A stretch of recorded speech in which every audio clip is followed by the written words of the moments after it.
Today, I'm speaking about NEWALT, aka not all women are like that, and the various other excuses that women who are actually like that give us time and time again to excuse the actions of the female collective for the past 60 years. Now, first, let me say one thing. Any females or anybody, period, from here on out who post NEWALT excuses in any of its forms will be blocked. I will give you one warning to cease posting NEWALT deflections, and if you post any again, I will block you immediately. I'll also unsubscribe you. My message will be subscribed to whether I have your subscription or not. Now, why is NEWALT a deflection? Because it's been said numerous times on this channel that we are addressing the general behavior of women.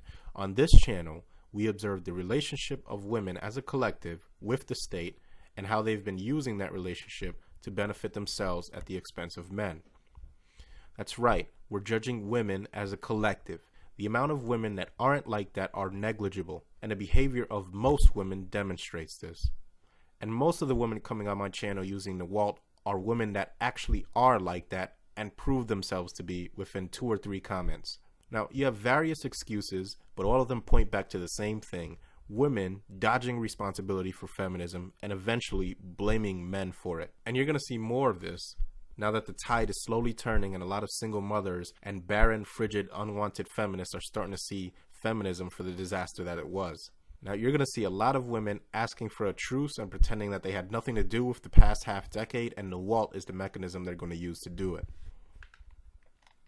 So let me try to educate you on some of the tricks that women are going to try to use to minimize their roles in feminism. They're going to blame it solely on the state. They're going to say that it's government's fault and that men and women need to work together to end feminism. Now, let me make things clear. Feminism, for all of its state-sanctioned implementation, could not have been possible without the support of women. It is important that men and women do eventually move past feminism, but we will not rewrite history here. It should be made clear that although women were also victims of feminism, as they're slowly starting to realize, they were and still are complicit. The state gave women the opportunity to subjugate men. Women took that opportunity, and men would do well to never ever forget that. Because the moment we do, feminism will rear its ugly head again and again until we remember that when given the opportunity, women will take it and run with it. It's imperative that men never forget this cold hard fact ever again.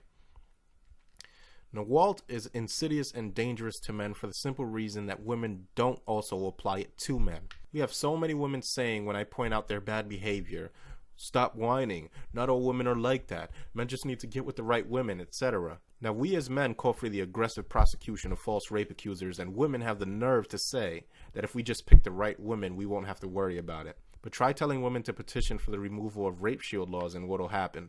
Now, here we will examine men as a collective. It is a fact that the percentage of men that rape in any population or any country is minuscule. It's vanishingly small. The fact is that the vast majority of men have not and will not ever commit rape in any given place, time, and population. Here we see a group of people who would be justified in saying that not all men are like that with a clean conscience because most men aren't like that. You heard me, most men, damn near all men, will never rape a woman ever. But women still want laws to protect them from rape to a degree that allows the unquestioned acceptance of a false accusation. This is a hypocrisy of a magnitude that I can't even express with words. Women cannot say that not all women are like that because, once again, most women are like that. Most women initiate divorce and then proceed to steal money and assets that do not belong to them. Only women abort and then seek to deny men the same right to opt out of parenthood. Most women support rape shield laws. Most women support welfare for single mothers who get pregnant on purpose, knowing that they can't afford it, but also knowing that their welfare checks will bail them out. Most women either take part or support these behaviors in some form or another. And it's time that women who claim to not be like that to stop coming on my page trying to convince me of your severance from this population of females and start calling these females out on their behavior or be lumped in with them by a population of men who are increasingly noticing that there might only be 6 or 7 good apples on the entire damn apple orchard. That's all I really gotta say. Good night, God bless.